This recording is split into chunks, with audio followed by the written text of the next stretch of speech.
Keep watching Malik Law TV.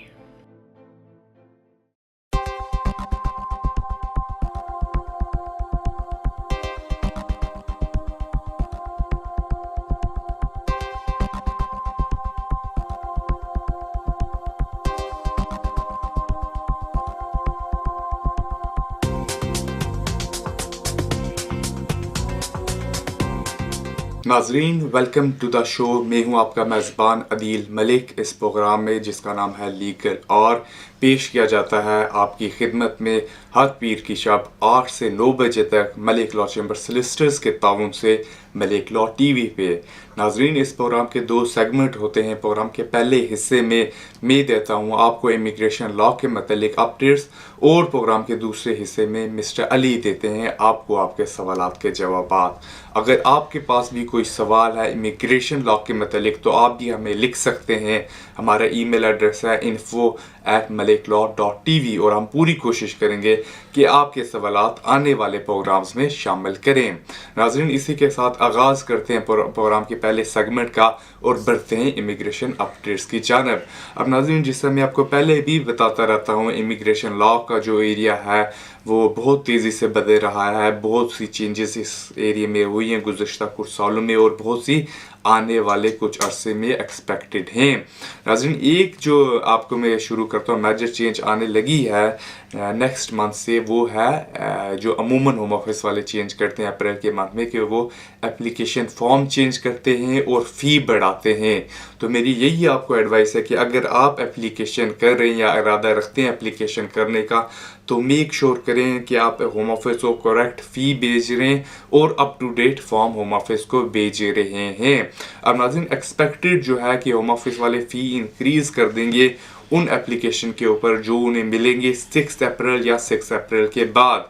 और नाज़रीन, उससे पहले अगर कोई एप्लीकेशन करता है वो एट प्रेजेंट जो फ़ी है वो पे करेगा। नाज़रीन, अब जो जहाँ तक एप्लीकेशन के टाइम का ताल्लुक है और फ़ी का ताल्लुक है, नाज़रीन ये बड़ा इंपॉर्टेंट है कि आप जब भी कोई एप्लीकेशन करें आप करेक्ट फॉर्म भेजें, करेक्ट फ़ी पे करें और सारे वैलिड डॉक्यूमेंटेशन एप्लीकेशन के साथ भेजें।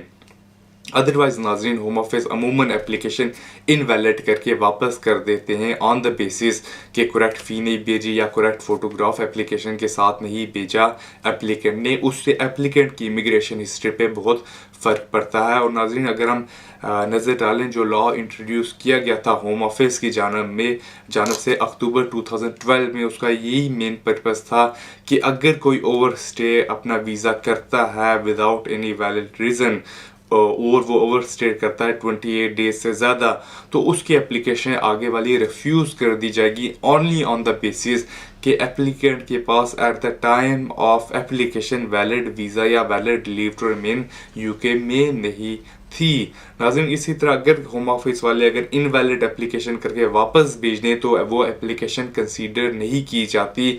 इसका ये मतलब है कि इंडिविजुअल ने कभी एप्लीकेशन कोई होम ऑफिस में सबमिट नहीं की होती और इस तरह बंदा ओवर स्टे समझा जाता है। और फिर अगर होम ऑफिस वाले उसकी एप्लीकेशन किसी और वजह से रिफ्यूज़ करें, अमूमन एप्लीकेंट्स को राइट ऑफ अपील नहीं मिलता, जिसका ये मतलब है कि एप्लीकेंट ट्रिब्यूनल लेवल पे जो होम ऑफिस का डिसीजन होगा उसे चैलेंज नहीं कर सकता। नाज़रीन, इसी तरह अगर फॉर्म्स पे नज़र डालें तो नाज़रीन दिसंबर में भी 2 नए फॉर्म होम ऑफिस ने इंट्रोड्यूस किए हैं और बाकी कुछ फॉर्म्स में भी चेंजेस किए हैं। Specially for leave to remain category कुछ नए फॉर्म इंट्रोड्यूस किए गए हैं होम ऑफिस की जानब से। तो मैं यही आपको अगेन कहूँगा कि अगर आप एप्लीकेशन कर रहे हैं या इरादा रखते हैं तो मेक श्योर करें आप most suitable form application form जो है वो फिल करके होम ऑफिस को भेजें। अदरवाइज अगेन होम ऑफिस वाले आपकी एप्लीकेशन इनवैलिड करके वापस भेज सकते हैं। अब नाज़रीन, एक और जो अपडेट है मेरे लिए वो है टीबी स्क्रीनिंग के हवाले से। अब नाज़रीन, उन नाज़रीन को पता होगा जो इमिग्रेशन लॉ में इंटरेस्ट रखते हैं कि अगर कोई यहाँ पे यूके में आना चाहता है, एंट्री क्लियरेंस की एप्लीकेशन करता है और वीज़ा अप्लाई करता है 6 मंथ या 6 मंथ से ज़्यादा का, तो अमूमन उसे एक टीबी स्क्रीनिंग जो है सर्टिफिकेट सबमिट करना पड़ता है एप्लीकेशन के साथ। नाज़रीन, ये जो टीबी स्क्रीनिंग सर्टिफिकेट होता है होम ऑफिस वाले तभी सेटिस्फाई होते हैं जब इशू किया जाए किसी रिकग्नाइज बॉडी से, और अमूमन तौर पे वर्ल्ड हेल्थ ऑर्गेनाइजेशन का कोई रिकग्नाइज क्लिनिक हो, वो ये टीबी स्क्रीनिंग सर्टिफिकेट इशू कर सकते हैं। अब नाज़रीन, पहले तो ये होता था कि होम ऑफिस वाले कभी कभार एप्लीकेंट्स जब यूके में आते थे, अपॉन एंट्री यहाँ पे उनसे स्क्रीनिंग करा लेते थे। पर नाज़रीन, अब मोस्ट ऑफ द कंट्रीज़ के नेशनल्स पे ये रिक्वायरमेंट है और ऑब्लिगेशन है कि वो बिफोर मेकिंग एप्लीकेशन के जब डॉक्यूमेंटेशन सबमिट करते हैं, फिर टीबी स्क्रीनिंग सर्टिफिकेट जो है वो सबमिट करें, और तभी उनका वीज़ा लगेगा, अदरवाइज उनकी एप्लीकेशन रिफ्यूज़ हो सकती है। अब नाज़रीन, जहाँ तक टीबी स्क्रीनिंग सर्टिफिकेट का ताल्लुक है, तो अमूमन ये जो सर्टिफिकेट है 6 मंथ तक वैलिड होता है।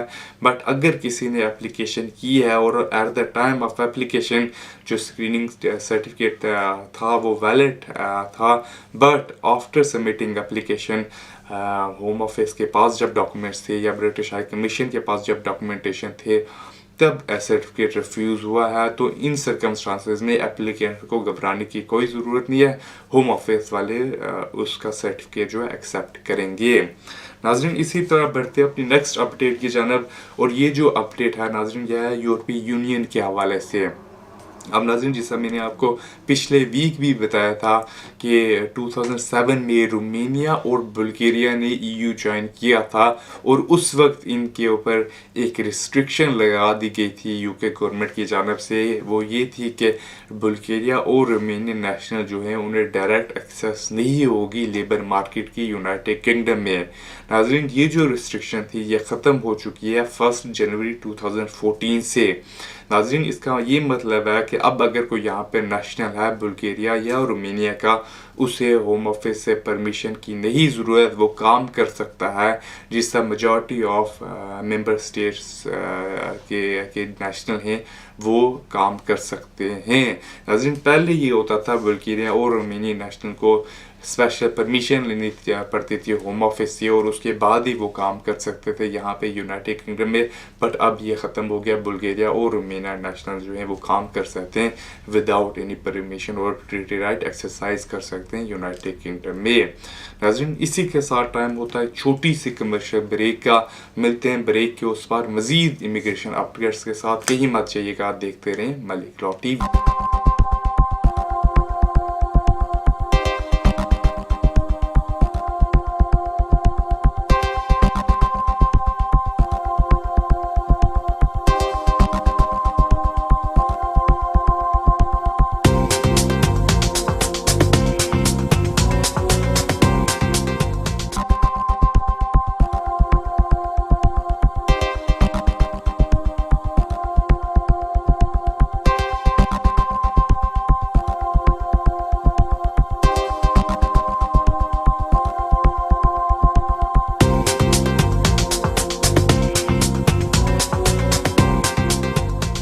नाजरीन, welcome back to the show. वहीं से शुरू करते हैं इमिग्रेशन अपडेट्स का सिलसिला जहां पे हमने छोड़ा था ब्रेक से पहले, और बढ़ते हैं अपनी नेक्स्ट अपडेट की जानब। अब नाजरीन, जिस ब्रेक से पहले मैंने आपको बताया था कि होम ऑफिस ने इंट्रोड्यूस किए हैं कुछ नए फॉर्म्स, और जो फॉर्म्स हैं वो इंट्रोड्यूस किए गए थे होम ऑफिस की जानब से दिसंबर के मंथ में। नाज़रीन, इसी के साथ दिसंबर के मंथ में कुछ चेंजेस भी होम ऑफिस ने किए इमिग्रेशन रूल में। नाज़रीन, मेनली जो चेंजेस हैं उन लोगों को अफेक्ट करेंगी जो यहाँ पे हैं और काम कर रहे हैं आर्म फोर्सेस के साथ, या वो इंडिविजुअल जो आर्म फोर्सेस में काम करते हैं और अपने पार्टनर स्पाउस को यूनाइटेड किंगडम में बुलाना चाहते हैं। नाज़रीन, इसी तरह अगर हम देखें जो दिसंबर के मंथ में चेंजेस थी, उनमें एक जो चेंज थी वो ये थी कि अगर कोई आर्म फोर्सेस में यहाँ पे काम करता है इंडिविजुअल और वो अपने स्पाउस या पार्टनर को बुलाना चाहता है यूनाइटेड किंगडम में, तो उसको जो है फाइनेंशियल थ्रेशोल्ड और बाकी रिक्वायरमेंट फुलफिल करनी पड़ेंगी, अदरवाइज एप्लीकेंट्स की जो एप्लीकेशन है वो रिफ्यूज़ हो सकती है। इसी तरह नाज़रीन, एक और जो एप्लीकेशन आर्म फोर्सेस पे के मेंबर्स या जो आर्म फोर्सेस में काम करते हैं उन पे लगाई है, जो पहले नहीं थी, कि अगर उनके जो पार्टनर स्पाउस जो हैं वो इंडेफिनेट के लिए अप्लाई करते हैं तो उन्हें लाइफ इन द यूके और नॉलेज ऑफ लैंग्वेज की रिक्वायरमेंट फुलफिल करनी पड़ेगी, अदरवाइज उनकी एप्लीकेशन रिफ्यूज़ होने का चांस है। नाज़रीन इसी तरह अगर हम देखें जो अक्टूबर के मंथ में चेंजेस आई थी नॉलेज ऑफ लैंग्वेज और लाइफ इन द यूके के हवाले से, नाज़रीन पहले ये होता था अक्टूबर 28 अक्टूबर से पहले कि अगर कोई यहाँ पे अप्लाई करता है इंडेफिनेट लीव टू रिमेन के लिए या ब्रिटिश सिटीजनशिप के लिए तो उसे सिर्फ life in the UK test pass करना पड़ता था या फिर उसके इक्विवेलेंट ई-सॉल क्वालिफिकेशन एप्लीकेंट अगर हासिल कर लेता था तो होम ऑफिस वाले उसकी एप्लीकेशन कंसीडर करते थे और अगर बाकी कंडीशंस एप्लीकेंट फुलफिल करता था उसे वीज़ा इंडेफिनेट मिल जाता था या फिर उसकी ब्रिटिश सिटीजनशिप की जो एप्लीकेशन थी वो अप्रूव हो जाती थी। अब नाज़रीन 28 अक्टूबर से लॉ जो है वो चेंज हो चुका है। इसका ये मतलब है कि अगर अब एट प्रेजेंट कोई अप्लाई करता है ब्रिटिश सिटीजनशिप के लिए या फिर इंडेफिनेट लीव टू रिमेन के लिए तो एप्लीकेंट को life in the UK test pass करना पड़ेगा और उसके साथ in addition to life in the UK test applicant को एक इंग्लिश लैंग्वेज टेस्ट भी पास करना पड़ेगा जिससे शो होता हो कि एप्लीकेंट जो है एक रिक्वायर्ड स्टैंडर्ड की इंग्लिश में कम्युनिकेट कर सकता है।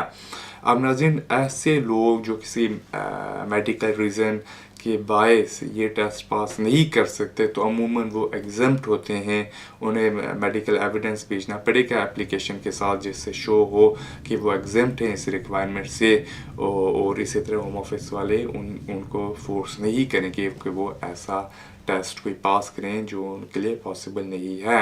इसी तरह नाज़रीन अगर कोई इंडिविजुअल यूके में है और उसने कोई यहाँ से क्वालिफ़िकेशन हासिल की है या उसके पास कोई बैचलर लेवल की क्वालिफ़िकेशन है यूके से या यूके के बाहर से और वो समझी जाती है equivalent United kingdom bachelor degree के, तो ऐसे इंडिविजुअल्स जो हैं उन्हें इंग्लिश लैंग्वेज टेस्ट पास करने की ज़रूरत नहीं है।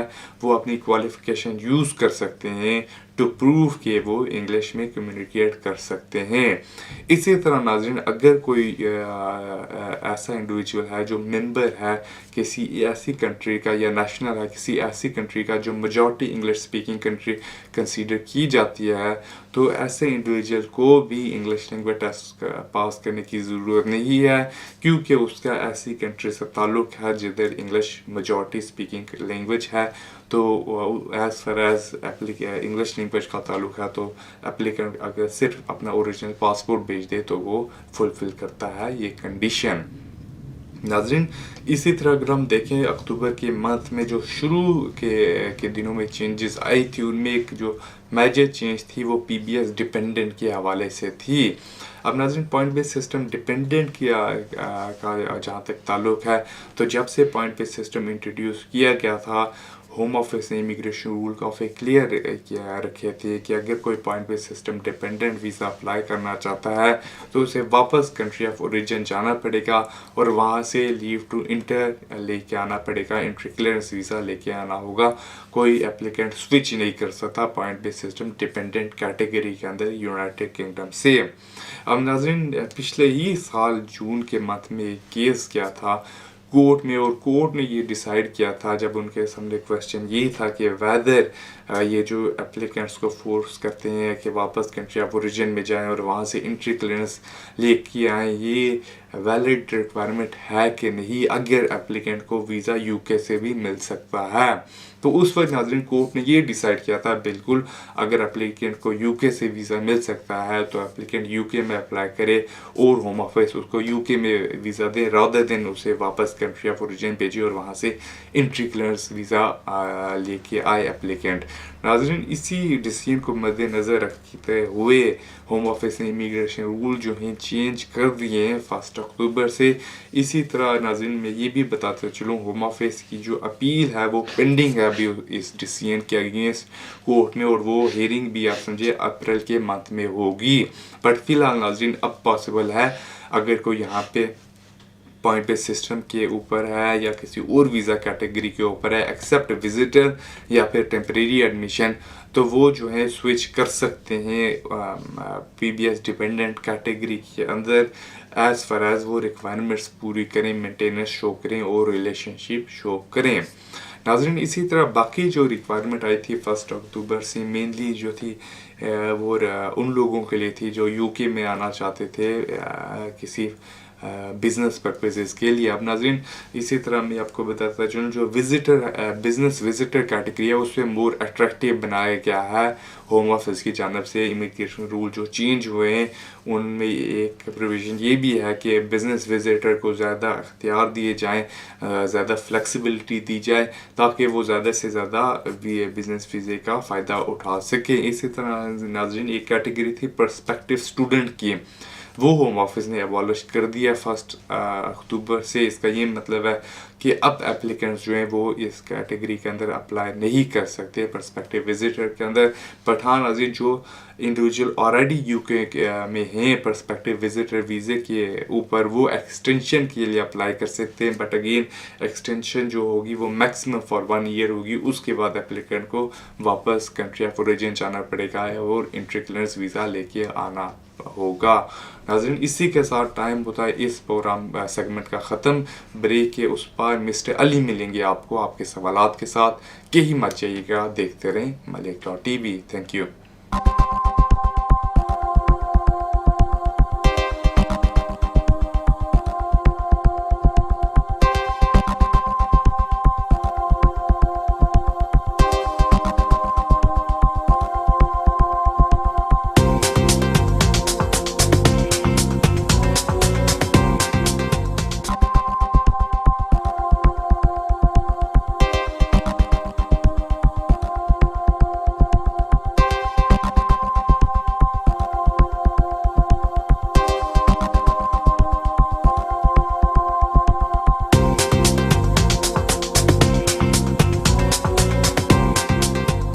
नाज़रीन मैं हूं इम्तियाज़ अली और लंदन से आपको कहता हूं खुशामदीद। सवाल है जो आपके इस प्रोग्राम में अदील मलिक ने इससे पहले आपको लीगल अपडेट्स दिए हैं। उम्मीद है कि हस्बे मामूल आपने उनका प्रोग्राम पसंद किया होगा। मैं कोशिश करूंगा कि आपके ज़्यादा से ज़्यादा सवालात को अपने प्रोग्राम में शामिल कर पाऊँ। और सबसे पहले हम इसी सिलसिले में बात करते हैं वक्त ज़ाया किए बगैर शाहिद के साथ। शाहिद कहते हैं कि वो शादी करके यूके में आए थे। उनका मसला भी यही है जो कि अक्सर लोगों का होता है कि शादी करके वो यूके में आए और उनको 2 साल का वीज़ा मिला था। तो शाहिद कहते हैं कि अब उनकी वाइफ उनको सपोर्ट नहीं करती हैं, आल्दो कि वो अपनी वाइफ के साथ ही वो उसी घर में रहते हैं, लेकिन उनकी वाइफ ने बिल्कुल कहा है कि वो उनको सपोर्ट नहीं करती हैं, ना ही वो आपको अपना डॉक्यूमेंट देने के लिए रेडी हैं। और शाहिद कहते हैं कि उनका वीज़ा अब ख़त्म हो चुका है। तो ये कहते हैं कि उन्होंने इस बारे में एडवाइस ली थी और उनको ये बताया गया था कि अगर मैरिज ब्रेकडाउन हो जाती है तो वो सिर्फ़ और सिर्फ डोमेस्टिक वायलेंस का अगर कोई इशू हो तो उस ग्राउंड पे वो होम ऑफिस में एप्लीकेशन डाल सकते हैं। लेकिन वो कहते हैं कि उनके साथ डोमेस्टिक वायलेंस का भी कोई इशू नहीं है। बाकी ससुराल वाले उनके साथ बहुत तावन कर रहे हैं लेकिन उनकी वाइफ उनको सपोर्ट नहीं करती हैं। तो वो ये पूछना चाहते हैं कि क्या कोई ऐसा वे है कि वो वाइफ की सपोर्ट के बगैर ही होम ऑफिस में एप्लीकेशन डाल सके और उनको इंडेफिनिटली या एटलीस्ट उनको फर्दर एक्सटेंशन मिल जाए। तो शाहिद जैसा कि आपको बिल्कुल आपने पहले इस बारे में एडवाइस दी और आपको बिल्कुल ये बताया गया है और मैं फिर वही रिपीट करूँगा आपके लिए भी और बाकी सब लोगों की मालूमात के लिए कि अगर आपको शादी की ग्राउंड पे लीव मिलती है, जैसे कि आपको 2 साल का वीज़ा मिला था पहले, अब ये 2.5 साल का हो गया है, तो उसमें ला यही कहता है कि एक तरह का ट्रायल पीरियड होता है, एक तरह का ये प्रोबेशनरी पीरियड होता है। इसमें यही देखा जाता है कि आपकी शादी चलती है या नहीं, आपकी शादी सक्सेसफुल होती है या कि नहीं होती है। तो ये एक तरह का आर्जी वीज़ा होता है। तो अगर ऐसी सिचुएशन ना होती तो आपको बजाय 2 साल या 2.5 साल का वीज़ा मिलने के या एंट्री क्लियरेंस मिलने के आपको तो शुरू में ही इंडेफिनिट लीव मिल जाती, जैसा कि किसी ज़माने में होता था। तो अब ऐसा नहीं होता। तो इसमें यही देखा जाएगा कि आपकी शादी चलती है या नहीं। लेकिन अनफॉर्चुनेटली जैसे कि आपकी वाइफ आपको सपोर्ट नहीं कर रही हैं तो यह बदकिस्मती से ऐसा पॉसिबल नहीं है कि आपको फर्दर एक्सटेंशन मिल सके। क्योंकि अगर आप शादी के ग्राउंड पे आए थे तो आप शादी के ग्राउंड पे ही इंडेफिनिट लीव के लिए या फर्दर एक्सटेंशन के लिए अप्लाई कर सकते हैं। लेकिन दोनों सूरतों के लिए आपको वाइफ की सपोर्ट ज़रूरी होती है। दूसरी बात, जहाँ तक आपने ये कहा है कि आपको बाकी सारे जो इन लाज हैं वो आपको सपोर्ट करते हैं लेकिन वाइफ आपको सपोर्ट नहीं करती है, और साथ आपका ये भी इस बात पे भी जोर है कि आप रहते उसी घर में हैं, अपने मैट्रिमोनियल होम में ही रहते हैं। तो अनफॉर्चुनेटली ये भी आपके लिए कोई ज़्यादा हेल्पफुल नहीं है क्योंकि आप यहाँ अपनी वाइफ को ज्वाइन करने के लिए आए थे। बेशक आप एक ही घर में रहें और एक ही छत के नीचे रहें, लेकिन अगर हस्बैंड और वाइफ में से कोई एक कहे कि वो एज ए कपल नहीं रह रहे हैं और वो दूसरे को सपोर्ट नहीं कर रहे हैं तो इमिग्रेशन कानून के हिसाब से शादी ब्रेक डाउन हो जाती है और इसके लिए डाइवोर्स का होना भी ज़रूरी नहीं होता है। तो ऑल्दो कि आप एक साथ रह रहे हैं और ऑफिशियली आपकी डाइवोर्स भी नहीं हुई है, लेकिन अनफॉर्चुनेटली अगर वाइफ आपको सपोर्ट नहीं करेंगी तो फिर आपके लिए एप्लीकेशन डालना मुमकिन नहीं होगा, जैसे कि आपको पहले भी एडवाइस दी गई है। और ये भी बिल्कुल एक चीज़ है कि डोमेस्टिक वायलेंस का एक लॉ भी मौजूद है, जैसे कि आपको किसी ने बताया है। तो उसके लिए ये है कि अगर किसी की कोई शादी ग्राउंड पे यूके में आता है, ख्वाह वो मर्द हो या औरत हो, और अगर आपकी शादी टूट जाती है as a result of domestic violence, और डोमेस्टिक वायलेंस की सफिशिएंट एविडेंस होनी चाहिए, सिर्फ कहना काफ़ी नहीं है, बहुत एविडेंस और आपको ये प्रूव करना होता है। तो उस सूरत में तो वो एक बिल्कुल एक कैटेगरी है जिसमें आप एप्लीकेशन डाल सकते हैं। लेकिन अगर डोमेस्टिक वायलेंस नहीं है तो फिर आप अनफॉर्चुनेटली बिल्कुल एप्लीकेशन नहीं डाल सकते। तो आपके केस में बहुत ही स्लिम चांसेस हैं कि आपको होम ऑफिस किसी तरह की लीव ग्रांट करे, क्योंकि वाइफ आपको सपोर्ट करती नहीं है। और आप इनिशियली जो आपका आने का पर्पज़ यही था कि आप शादी के ग्राउंड पे आए थे, आप अपनी वाइफ को ज्वाइन करने के लिए आए थे, और अगर वाइफ नहीं सपोर्ट करेंगी तो आपके लिए फर्दर एप्लीकेशन डालना पॉसिबल नहीं होगा। शायद के बाद हम बात करते हैं माला के साथ। माला कहती हैं कि वो पिछले 2 महीने से डिटेंशन में हैं और अब उनको इमिग्रेशन सर्विस ने बताया है कि उनको नेक्स्ट अवेलेबल चार्टर्ड फ़्लाइट से पाकिस्तान भेज दिया जाएगा। तो वो इस वक्त रिमूवल को फेस कर रही हैं। माला कहती हैं कि वो 6 साल पहले यूके में आई थी, वो अपने हस्बैंड के साथ यूके में आई थी और विज़िट वीज़ा था इन दोनों के पास। और फिर ये कहती हैं कि हमने शादी की और हनीमून मनाने के लिए ये यूके में आए थे और उसके बाद ये वापस नहीं गए, ये ओवरस्टे हो गए थे। ये कहती हैं कि फिर उनके हस्बैंड को यहाँ बहुत प्रॉब्लम हुए, उनको जॉब नहीं मिल रही थी, तो तंग आके वो कुछ अर्सा पहले वापस चले गए, लेकिन इन्होंने वापस जाने का डिसीजन नहीं लिया, माला यहीं रहती रही। तो अब ये कहती हैं कि इनको भी कहीं जॉब नहीं मिल रही थी, क्योंकि जहाँ भी ये जाती थी इनसे इनका इमिग्रेशन स्टेटस पूछा जाता था। तो तंग आके इन्होंने असाइलम क्लेम किया। और ये कहती हैं कि होम ऑफिस में जब इन्होंने असाइलम क्लेम किया तो पहले दिन तो इनके फिंगरप्रिंट्स लिए गए और इनको फिर दूसरे दिन वहाँ बुलाया गया और दूसरे दिन इनका इंटरव्यू लिया गया। तो ये माला कहती हैं कि इन्होंने होम ऑफिस को सही सी सच बात बताई कि असाइलम क्लेम करने की रीज़न यही है कि इनको यहाँ किसी तरह की सपोर्ट नहीं मिल रही है और ये वापस भी नहीं जाना चाहती हैं, जो कि हस्बैंड इनको फाइनेंशियली सपोर्ट करते थे, वो भी अभी यहाँ नहीं है। तो ये रीज़न थी असाइलम क्लेम करने की। तो ये कहती हैं कि फिर इनको उसी दिन यहाँ डिटेन कर लिया गया। माला का फास्ट ट्रैक पे केस चला, वो केस रिफ्यूज़ हो गया। वो कहती हैं कि इनके पास अपील का राइट भी इनको नहीं दिया गया और अब होम ऑफिस ने इनकी रिमूवल फिक्स कर दिया और इनको वापस भेजा जाने वाला। तो ये पूछना चाहती हैं कि ऐसी सूरत में ये क्या कर सकती हैं, जबकि इनके जो सोलिसिटर थे जो इनको डील कर रहे थे उन्होंने कहा कि वो अनफॉर्चुनेटली आप फर्दर कुछ नहीं कर सकते हैं। तो माला हमें बड़ा अफसोस हुआ आपकी सूरत हाल सुन के और पढ़ के। यकीनन बड़ी मायूसी की बात है कि आपके साथ ऐसा हुआ है, लेकिन शायद आपने असाइलम क्लेम करने से पहले किसी से एडवाइस नहीं ली। आप बेसिकली विज़िट वीज़े पे आए थे और आपको पता है कि विज़िट वीज़े की रिक्वायरमेंट यही होती है कि आप ज़्यादा से ज़्यादा यहाँ 6 महीने तक रह सकते हैं, जितना अर्सा आपका वीज़ा वैलिड आप यहाँ रह सकते हैं। उसके बाद हर हाल में आपको कंट्री छोड़ना होता है। तो अगर आप हनीमून मनाने के लिए आए थे और 6 महीने का आपको वीज़ा मिला था और आपका हनीमून 6 साल तक ख़त्म नहीं हो सका, तो यकीनी तौर पर इससे आपकी क्रेडिबिलिटी मुतासर होती है। और दूसरी बात ये है कि हमने पहले भी किसी प्रोग्राम में किसी और का भी ऐसा मिलता जुलता सवाल था मेरे जहन में आ रहा है, तो उनको भी हमने यही बताया था कि असाइलम में इस ग्राउंड पे आप क्लेम नहीं कर सकते कि आपके पास कोई यूके में रहने का कोई दूसरा ऑप्शन नहीं है या कोई आदमी आपको सपोर्ट नहीं कर रहा है या आपको फाइनेंशियल सपोर्ट नहीं मिल रही है। असाइलम बेसिकली जेन्युइन लोगों के लिए ये ऑप्शन रखा गया है जिनको ख़ास वजूहत की बिना पे अपने कंट्रीज़ में जिनको अपने ममालिक में जिनकी ज़िंदगी को ख़तरा होता है, तो उसके लिए चंद रीज़न्स हैं। और अगर आप वो कैटेगरीज उसके अंदर हैं तो आप असाइलम क्लेम कर सकती हैं। लेकिन सिर्फ इस ग्राउंड पे आप असाइलम क्लेम करें कि आपने यूके में रहना और आपके पास कोई दूसरा ऑप्शन नहीं है या आपको जॉब नहीं मिल रही है, तो ये यकीनी तौर पे बिल्कुल मिसयूज़ है असाइलम के सिस्टम का। और जैसा कि होम ऑफिस ने किया भी है, तो उन्होंने आपको डिटेन कर लिया। ये तो बहरहाल होम ऑफिस का की डिस्क्रिप्शन होती है, वो किसी भी इलीगल या ओवर स्टेट को डिटेन किया जा सकता है। और अगर किसी को भी डिटेन किया जाए और वो असाइलम क्लेम करे तो असाइलम का केस फास्ट ट्रैक पे ही चलता है, जो कि चंद हफ्तों में ही केस ख़त्म हो जाता है। जहाँ तक आपका ये सवाल है कि आपको अपील का राइट नहीं दिया गया, तो ये आमतौर पे वहाँ होता है जहाँ होम ऑफिस या सेक्रेटरी ऑफ स्टेट ये महसूस करें कि आपका केस अनफाउंडेड है, यानी बिल्कुल ही आपका केस बेबुनियाद है और उसमें किसी तरह की कामयाबी का कोई चांस नहीं है। तो ये अब जो करंट इमिग्रेशन लॉ है, इसमें सेक्रेटरी ऑफ स्टेट या होम सेक्रेटरी के पास ये पावर है कि वो किसी भी केस के बारे में ये ओपिनियन एप्लीकेशन दे सकते हैं कि वो अनफाउंडेड है। अनफाउंडेड का मतलब यही होता है टेक्निकल ज़बान में कि बिल्कुल आपका केस बेबुनियाद और होपलेस है। तो ऐसी सूरत में अगर कि सेक्रेटरी ऑफ स्टेट ये सर्टिफिकेट इशू कर दे कि आपका अनफाउंडेड असाइलम क्लेम है, तो उसमें अपील का राइट नहीं होता है। उसका मतलब यही होता है कि अगर आप अपील करेंगे तो वो सरासर टाइम का ज़ाया करने वाली बात होगी, आपका भी टाइम ज़ाया होगा, दूसरी अथॉरिटी का भी होगा और कोर्ट का टाइम भी ज़ाया होगा। और आपका केस चूँकि आपने होम ऑफिस को बताया था कि आपने असाइलम क्लेम करने की रीज़न आपने यही बताई थी कि आपको जॉब नहीं मिल रही है और आपको फाइनेंशियल सपोर्ट नहीं मिल रही है, तो ये यकीनी तौर पे असाइलम क्लेम करने की रीज़न्स नहीं हैं। तो इसी वजह से आपके केस को अनफाउंडेड डिक्लेयर किया गया है। तो अब बदकिस्मती से चूँकि आपकी एप्लीकेशन भी रिफ्यूज़ हो गई है और उसमें अपील का राइट भी नहीं है और जो रीज़न आपने असाइलम क्लेम करने की बताई थी वो भी जस्टिफाइड नहीं है, तो ऐसी सूरत में बदकिस्मती से आगे कुछ करना पॉसिबल नहीं होगा। तो अगर होम ऑफिस आपको रिमूव करना चाहेगा आप तो यकीनी तौर पे वो ऐसा कर सकते हैं।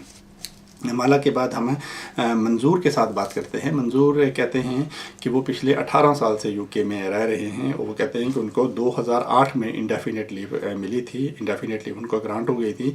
वो ब्रिटिश नेशनल अभी तक नहीं बन सके। वो कहते हैं कि उन्होंने कुछ अर्सा पहले ब्रिटिश नेशनलिटी के लिए अप्लाई किया था, लेकिन किसी वजह से उनकी एप्लीकेशन रिफ्यूज़ हो गई थी, वजह उन्होंने नहीं बताई। तो मंजूर कहते हैं कि 2010 में उनका बच्चा पैदा हुआ था, चूँकि उनकी वाइफ पाकिस्तान में रहती थी, तो पाकिस्तान में उनका बच्चा पैदा हुआ था 2010 में। तो कहते हैं कि अब उनकी वाइफ और उनके बच्चे ने उनको यहाँ ज्वाइन कर लिया है। तो उनको किसी दोस्त ने मशवरा दिया था कि चूँकि इनके पास इंडेफिनेट लीव है तो इनका बच्चा ब्रिटिश पासपोर्ट के लिए अप्लाई कर सकता है, इनका बच्चा ब्रिटिश है। तो मंजूर कहते हैं कि उन्होंने ब्रिटिश पासपोर्ट के लिए अप्लाई किया, लेकिन उन लोगों ने जो डॉक्यूमेंट्स मांगे वो इनके पास थे ही नहीं, ना ही वो डॉक्यूमेंट ये प्रोवाइड कर सकते थे और अल्टीमेटली उसकी एप्लीकेशन बच्चे की रिफ्यूज़ हो गई या उनको ब्रिटिश पासपोर्ट नहीं मिला। तो फिर वो ये कहते हैं कि अब उनको कुछ दोस्तों ने ये मशवरा दिया है कि वो डायरेक्ट ब्रिटिश नेशनलिटी के लिए ब्रिटिश पासपोर्ट के लिए नहीं अप्लाई कर सकते, बल्कि उनको पहले बच्चे की ब्रिटिश नेशनलिटी के लिए अप्लाई करना होगा और उसके बाद उसको पासपोर्ट मिल सकता है। तो वो ये पूछना चाहते हैं कि क्या ऐसा पॉसिबल है, और दूसरा वो ये पूछना चाहते हैं कि अगर बच्चे की पासपोर्ट की एप्लीकेशन रिफ्यूज़ हुई है तो क्या उसका जो करंट इमिग्रेशन स्टेटस है उस पर कोई असर पड़ता है।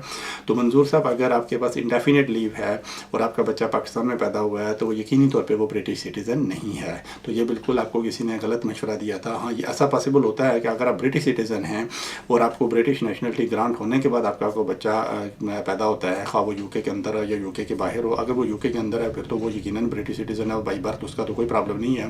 लेकिन अगर वो यूके से बाहर पैदा हुआ है फिर भी वो ब्रिटिश नेशनलिटी क्लेम कर सकता है, वो ब्रिटिश नेशनल है। लेकिन अगर आपके पास इंडेफिनेट लीव है या किसी भी और तरह का वीज़ा है और आपका बच्चा यूके से बाहर पैदा होता है तो वो हरगिज़ ब्रिटिश सिटीज़न नहीं है और ना ही इस ग्राउंड पे वो ब्रिटिश नेशनलिटी क्लेम कर सकता है। तो अगर आपने बच्चे के ब्रिटिश पासपोर्ट के लिए अप्लाई किया था तो ये यकीनी तौर पे सही इकदाम नहीं था, क्योंकि ब्रिटिश पासपोर्ट सिर्फ उसी को इशू हो सकता है जो ब्रिटिश सिटीज़न हो। दूसरा, जहाँ तक आपका ये क्वेश्चन है कि आपको ये बताया गया है कि चूँकि आपके पास इंडेफिनेट लीव है तो आपका बच्चा ब्रिटिश नेशनलिटी के लिए अप्लाई कर सकता है, तो अनफॉर्चुनेटली ऐसा भी पॉसिबल नहीं है। ये अगर आपके पास इंडेफिनेट लीव है और यूके में आपका कोई बच्चा पैदा हो इंडेफिनेट लीव ग्रांट होने के बाद, तो वो बच्चा बिल्कुल ब्रिटिश सिटीज़न होगा। मैं फिर रिपीट करूंगा कि अगर आपके पास किसी भी शख्स के पास इंडेफिनेट लीव है, खा वो मर्द हो या औरत हो, और इंडेफिनेट लीव मिलने के बाद अगर उनका कोई बच्चा यूके में पैदा होता है, यूनाइटेड किंगडम की यूरिसडिक्शन के अंदर पैदा होता है, तो वह बच्चा ब्रिटिश सिटीज़न होता है। लेकिन अगर आपका बच्चा यूके से बाहर पैदा हो, किसी और कंट्री में पैदा हो, फिर वो ब्रिटिश सिटीज़न नहीं है। और दूसरी सूरत ये होती है कि अगर आप यूके में हैं और आपका कोई भी स्टेटस है और आपका यहाँ बच्चा पैदा होता है और बाद में किसी स्टेज पे आपको इंडेफिनेट लीव मिल जाती है, तो फिर आप उस बच्चे की ब्रिटिश नेशनलिटी के लिए अप्लाई कर सकते हैं। आप उस बच्चे को रजिस्टर्ड करवा सकते हैं एज ए ब्रिटिश सिटीज़न, लेकिन उसके लिए भी कंडीशन यही होती है कि आपका बच्चा यूके में पैदा हुआ। तो चूँकि आपका बच्चा यूके में पैदा नहीं हुआ, ये पाकिस्तान में पैदा हुआ था, तो इस वजह से ना तो ये ब्रिटिश सिटीज़न है और ना ही ये ब्रिटिश नेशनलिटी के लिए अप्लाई कर सकता है। तो जब भी इसका वीज़ा जो करंट है वो ख़त्म होने पर आएगा या जब आपकी वाइफ का वीज़ा ख़त्म होने पर आएगा, तो उसके साथ बच्चे की इंडेफिनेट लीव के लिए अप्लाई करें तो इसका इंडेफिनेट लीव बिल्कुल इसको मदर के साथ ही लग जाएगी। हाँ, जहाँ तक आपका आखिरी सवाल ये था कि पासपोर्ट की एप्लीकेशन रिफ्यूज़ होने की वजह से बच्चे के करंट स्टेशन पे कोई स्टेटस पे कोई असर पड़ा है, यानी तो हरगिज़ बच्चे के करंट स्टेटस पे कोई असर नहीं पड़ा है। आपको इस बारे में फ़िक्रमंद होने की कोई ज़रूरत नहीं है। तो नाजरीन, अब एक छोटी सी ब्रेक का टाइम हुआ जाता है, आप हमारे साथ ही रहिएगा। ब्रेक के फ़ौरन बाद हम फिर हाज़िर होंगे आपकी खिदमत में आपके बाकी मदा सवालात को लेकर के।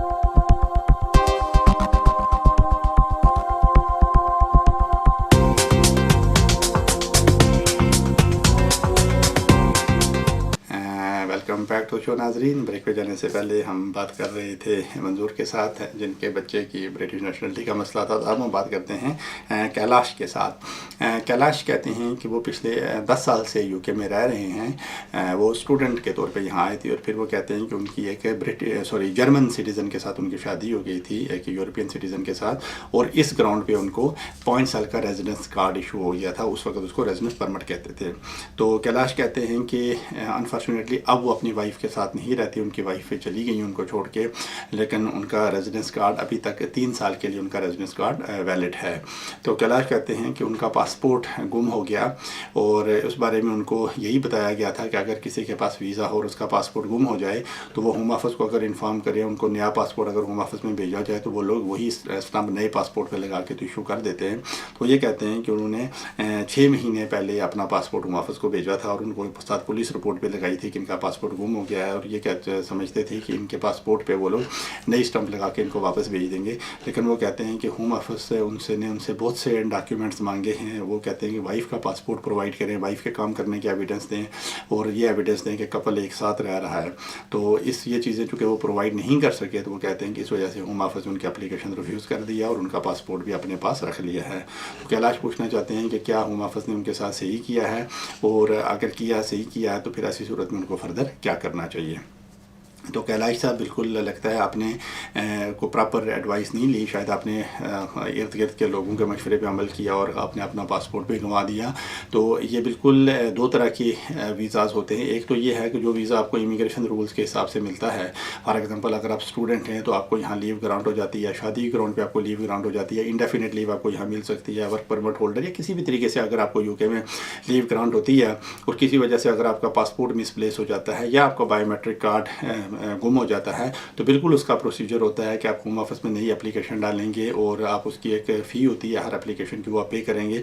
तो कुछ अर्जे के बाद वो आपको नया वीज़ा इशू कर देते हैं, नया बायोमेट्रिक कार्ड इशू हो जाता है। बिल्कुल ऐसा पॉसिबल है। लेकिन अगर आपको लीव मिलती है as a family member of European citizen, या अगर आपको as a spouse of a European citizen अगर आपको रेजिडेंस कार्ड मिलता है तो ये बिल्कुल अंडर इमिग्रेशन रूल्स नहीं होता जैसे कि बाकी तरह के वीज़ाज़ होते हैं। इसके लिए कंडीशन और प्रोसीजर ज़रा डिफरेंट होता है। इसकी कंडीशन यही होती है कि अगर जब आप अप्लाई करेंगे रेजिडेंस कार्ड के लिए तो ये ज़रूरी होता है कि आप रूल की सारी रिक्वायरमेंट पूरी करें। और वे रिक्वायरमेंट यही होती हैं कि सबसे पहले तो आपको ये प्रूव करना होगा कि जो आपका यूके का फैमिली मेम्बर, जो यूरोपियन फैमिली मेम्बर है, जैसे आपके केस में आपकी वाइफ थी, वो मस्ट है कि यूके में हूँ, वो आपके साथ रह रही हूँ और वो ट्रीटी राइट एक्सरसाइज कर रही हूँ, यानी यूके में वो काम कर रही हूँ।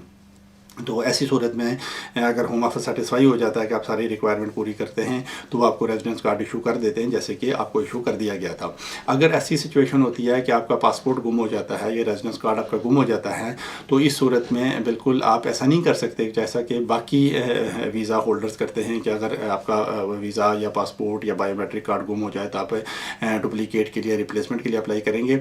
यहाँ ये पोजीशन होती है कि आपको फिर नए सिरे से नई एप्लीकेशन देनी पड़ती है और आपको सारी की सारी रिक्वायरमेंट पूरी करनी पड़ती हैं। और यानी तो अगर आप सारी रिक्वायरमेंट पूरी नहीं करेंगे तो आपकी एप्लीकेशन रिफ्यूज़ हो जाएगी। अगर आपको रेजिडेंस कार्ड मिलता है as a spouse of a European citizen या as a family member of a European citizen, तो उसके लिए पुराने पासपोर्ट की कापी या पुलिस रिपोर्ट इनाफ नहीं होती, बल्कि आपको हर हाल में ये प्रूफ करना पड़ता है कि आप उस वक्त भी रिक्वायरमेंट पूरी कर रहे हैं। तो आपके साथ भी यही हुआ है कि आपने होम ऑफिस को अपना पासपोर्ट तो भेज दिया लेकिन आप बाकी रिक्वायरमेंट पूरी नहीं कर पाए, क्योंकि आपको बजाय पासपोर्ट भेजने के आपको प्रॉपर एप्लीकेशन दोबारा सबमिट करनी चाहिए थी। तो आपको यकीनी तौर पे ये साबित करना होगा, अगर आप as a spouse of a European citizen UK में रह रहे हैं या रहना चाहते हैं, तो सबसे पहले तो आपको ये साबित करना होता है कि आप अपनी वाइफ के साथ रह रहे हैं, वाइफ आपको सपोर्ट कर रही हैं, शादी आपकी जेन्युइन है और आपकी वाइफ ट्रीटी राइट एक्सरसाइज कर रही हैं, यानी यूके में काम कर रही हैं। तो चूँकि आपकी वाइफ आपके साथ नहीं रहती तो आप ज़रा ये कंडीशन पूरी नहीं करते हैं, तो ऐसी सूरत में तो एप्लीकेशन ने रिफ्यूज़ होना ही था। और ये बिल्कुल होम ऑफिस पासपोर्ट अपने पास रख लेता है। उनकी पॉलिसी है कि अगर किसी की भी एप्लीकेशन रिफ्यूज़ होती है तो उसका पासपोर्ट हमेशा सीज़ किया जाता है, वापस नहीं मिलता है। तो अनफॉर्चुनेटली अगर आपकी शादी ब्रेकडाउन हो गई है और वाइफ के साथ आप नहीं रहते तो फिर आप इस ग्राउंड पे आप अप्लाई नहीं कर सकते हैं, आप रेजिडेंस कार्ड के लिए क्वालिफाई नहीं करते हैं। और लीगल पोजीशन भी यही होती है कि रेजिडेंस कार्ड टेक्निकली तब तक ही वैलिड होता है जब तक आपके सर्कमस्टांसेस चेंज नहीं होते। अगर आपके सर्कमस्टांसेस चेंज हो जाएं, यानी आपकी वाइफ आपको छोड़ दें, तो ये रेजिडेंस कार्ड ऑटोमेटिकली इनवैलिड हो जाता है। तो अगर आपका पासपोर्ट गुम हो गया है तो नया रेजिडेंस कार्ड लेने के लिए हर हाल में नई एप्लीकेशन डालनी पड़ती है और रूल की सारी रिक्वायरमेंट पूरी करनी पड़ती हैं। तो आप एज ए सपोज आप यूरोपियन सिटीज़न तो बिल्कुल क्वालिफाई नहीं करते, चूँकि आपकी वाइफ यूरोपियन सिटीज़न जो थी वो अब आपके साथ नहीं रहती हैं, आपको सपोर्ट नहीं करती हैं। अगर आप किसी और ग्राउंड पे एप्लीकेशन डालना चाहें तो उस बारे में फर्दर एडवाइस ले सकते हैं, लेकिन इस ग्राउंड पे आपको रेजिडेंस कार्ड का मिलना पॉसिबल नहीं है। उसके अलावा के बाद हम बात करते हैं डॉक्टर माजिद के साथ। डॉक्टर माजिद कहते हैं कि उनकी मदर यूके में आई थी विज़िट वीज़े पे। वो कहते हैं कि लास्ट ईयर उनकी मदर विज़िट वीज़े पे यूके में आई थी और फिर उन्होंने अपनी मदर की सेटलमेंट के लिए अप्लाई किया और होम ऑफिस ने उनकी एप्लीकेशन रिफ्यूज़ कर दी थी। और रिफ्यूज़ल के रीज़न उन्होंने यही बताई कि डिपेंडेंट पेरेंट्स को एंट्री क्लियरेंस चाहिए होती है, वो यूके से अप्लाई नहीं कर सकते। तो डॉक्टर माजिद कहते हैं कि इस डिसीजन के खिलाफ उन्होंने कोर्ट में अपील भी की थी, लेकिन कोर्ट ने भी उनकी अपील डिसमिस कर दी। तो डॉक्टर माजिद कहते हैं कि अब होम ऑफिस ने चूँकि वीज़ा ग्रांट नहीं किया है तो वो कहते हैं कि उन्होंने एक ह्यूज फ़ी पे की थी होम ऑफिस को। तो वो उन्होंने होम ऑफिस को बहुत दफ़ा रिक्वेस्ट किया है कि वो फ़ी इनको रिफ़ंड की जाए, लेकिन वो लोग रिफ़ंड नहीं कर रहे हैं। तो इसी तरीके से वो कहते हैं कि 140 पाउंड उन्होंने कोर्ट की फ़ी भी पे की थी, जो कि कोर्ट ने रिफ़ंड नहीं किया। तो ये पूछना चाहते हैं कोई ऐसा वे है कि ये फ़ी वापस ले सकें। तो डॉक्टर साहब अनफॉर्चुनेटली ऐसा कोई वे नहीं है, आपको बिल्कुल इस फ़ी को भूल जाना होगा। ये मैं आपको भी बता दूँ और बाकी सब नाजरीन की इन्फॉर्मेशन के लिए भी कि जो आप फ़ी पे करते हैं होम ऑफिस में वो वीज़े की फ़ी नहीं होती, वो एप्लीकेशन की फ़ी होती है, वो एप्लीकेशन को प्रोसेस करने की फ़ी होती है। और कुछ कैटेगरीज़ में तो यकीनी तौर पर वो फ़ी की शरह बहुत ज़्यादा है, लेकिन बहरहाल जब वो फ़ी पे कर देते हैं तो उसके बाद अगर आपकी एप्लीकेशन रिफ्यूज़ हो जाए या आप एप्लीकेशन विड्रॉ भी कर लें तो वो फ़ी रिफ़ंडेबल नहीं होती। तो अनफॉर्चुनेटली डॉक्टर साहब फ़ी का वापस मिलना आपको पॉसिबल नहीं है। जहाँ तक कोर्ट फ़ी का मामला होता है, जो 140 पाउंड आप पे करते हैं कोर्ट की फ़ी, तो उसमें होता है अगर आपकी अपील सक्सेसफुल हो जाए तो ये कोर्ट की अपनी जुरिस्डिक्शन है या कोर्ट की अपनी डिस्क्रिप्शन या जज की पावर होती है कि वो फ़ी अवार्ड इशू कर सकते हैं, यानी कोर्ट ये ऑर्डर दे सकती है कि फ़ी आपको रिफ़ंड की जाए। लेकिन आमतौर पर जब होता है अगर आपकी अपील सक्सेसफुल हो जाए, तो अगर आपकी अपील सक्सेसफुल नहीं होती है तो फिर फ़ी अवार्ड भी नहीं होता है, तो वो फ़ी सिर्फ कोर्ट ऑर्डर से ही मिल सकती है। और चूँकि आपकी मदर की अपील डिसमिस हो गई है तो यकीनी तौर पर जज साहब ने फ़ी अवार्ड इशू नहीं किया तो वो फ़ी आपको नहीं मिल सकती। तो आपको बिल्कुल ये दोनों तरह की जो आपने फ़ीस पे की थी होम ऑफिस को भी और कोर्ट को भी, आपको बिल्कुल उसको भूल जाना होगा। उस फ़ी के वापस मिलने का कोई चांस नहीं है और ना ही ऐसा कोई ज़ाब्ता है जिसके हिसाब से वो फ़ी आपको वापस मिल सके। डॉक्टर माजिद के बाद हम बात करते हैं मुदस्सर के साथ। मुदस्सर कहते हैं कि उनकी मदर यूके में आई हुई हैं, विज़िट वीज़े पे हैं और उनकी एज 67 ईयर्स है। तो वो कहते हैं कि उनका कोई बहन भाई भी पाकिस्तान में नहीं है और उनके वालिद साहब की भी डेथ हो चुकी है। तो वही कहते हैं कि उनकी मदर की लुक आफ्टर करने वाला कोई नहीं है और वो उनको यहाँ से वापस नहीं भेजना चाहते। तो वो ये पूछना चाहते हैं कि क्या ऐसा कोई वे है कि वो अपनी मदर को यहाँ रख सकें। तो मुदस्सर साहब अनफॉर्चुनेटली ऐसा कोई वे नहीं है, ये कानून बिल्कुल चेंज हो गया था डिपेंडेंट पेरेंट्स के लिए कि वो यहाँ से अप्लाई नहीं कर सकते हैं। अब उनको हर हाल में एंट्री क्लियरेंस के लिए अप्लाई करना होगा। तो अगर आप यहाँ से एप्लीकेशन डालेंगे तो उसकी कामयाबी का चांस नहीं है। तो अगर आप ये समझते हैं कि आपकी मदर की लुक आफ्टर करने वाला कोई भी नहीं है और वो टोटल होली आप पे डिपेंडेंट हैं, तो फिर उसका तरीका यही है कि ये वापस जाएँ और वहाँ से एंट्री क्लियरेंस के लिए अप्लाई करें। तो अगर ये सारी रिक्वायरमेंट पूरी करते हैं तो उनको वहाँ से एंट्री क्लियरेंस ग्रांट हो सकती है, वो सेटलमेंट का वीज़ा उनको वहाँ से मिल सकता है। लेकिन यहाँ से अगर ये एप्लीकेशन डालेंगी तो उसकी कामयाबी का चांस नहीं है, क्योंकि डिपेंडेंट पेरेंट्स अब यूके से अप्लाई नहीं कर सकते हैं। तो अनफॉर्चुनेटली ऐसा पॉसिबल नहीं है। उसके बाद मिस्टर नछंतर सिंह कहते हैं कि वो ओवर स्टेयर थे और फिर उन्होंने होम ऑफिस में इस वक्त एप्लीकेशन डाली हुई है इस ग्राउंड पे कि उन्होंने एक फैमिली लाइफ और प्राइवेट लाइफ है इस्टेब्लिश कर लिया है। तो ये कहते हैं कि उनकी एप्लीकेशन काफ़ी अरसे से पेंडिंग है, लेकिन उसका डिसीजन नहीं हो रहा है, लेकिन उनको काम की परमिशन नहीं है। तो वो ये पूछना चाहते हैं कि क्या कोई ऐसा वे है कि ये होम ऑफिस से काम की परमिशन ले सकें। तो इनको तब तक यहाँ काम की परमिशन दी जाए जब तक इनकी एप्लीकेशन का डिसीजन हो नहीं जाता। तो मिस्टर सिंह अनफॉर्चुनेटली ऐसा पॉसिबल नहीं है। अगर टाइम ऑफ एप्लीकेशन आप ओवर स्टेयर थे तो आपका टेक्निकली वही स्टेटस रहेगा, तो काम की परमिशन आपको नहीं मिल सकती। ऐसा पॉसिबल नहीं है। ये बिल्कुल आपको ज़हन में रखना चाहिए कि काम के हिसाब से हर आदमी का स्टेटस वही होता है जो कि टाइम ऑफ एप्लीकेशन था। यानी अगर टाइम ऑफ एप्लीकेशन आपको काम की परमिशन थी तो जब तक आपकी एप्लीकेशन पेंडिंग है आपको काम की परमिशन होगी। अगर टाइम ऑफ एप्लीकेशन आपको काम की परमिशन नहीं थी तो उसके बाद भी आपको काम की परमिशन नहीं होगी और ना ही मिल सकती है। और चूँकि टाइम ऑफ एप्लीकेशन आप ओवर स्टेयर थे तो यकीनी तौर पर आपको उस वक्त काम की परमिशन नहीं थी, तो अब भी आपको काम की परमिशन नहीं है। तो नाज़रीन अब हमारे प्रोग्राम का वक्त ख़त्म हुआ जाता है। नेक्स्ट वीक हम फिर हाज़िर होंगे आपके सारे सवालात को लेके। आप अपना और सब लोगों का बहुत बहुत ख्याल रखिएगा। Good bye.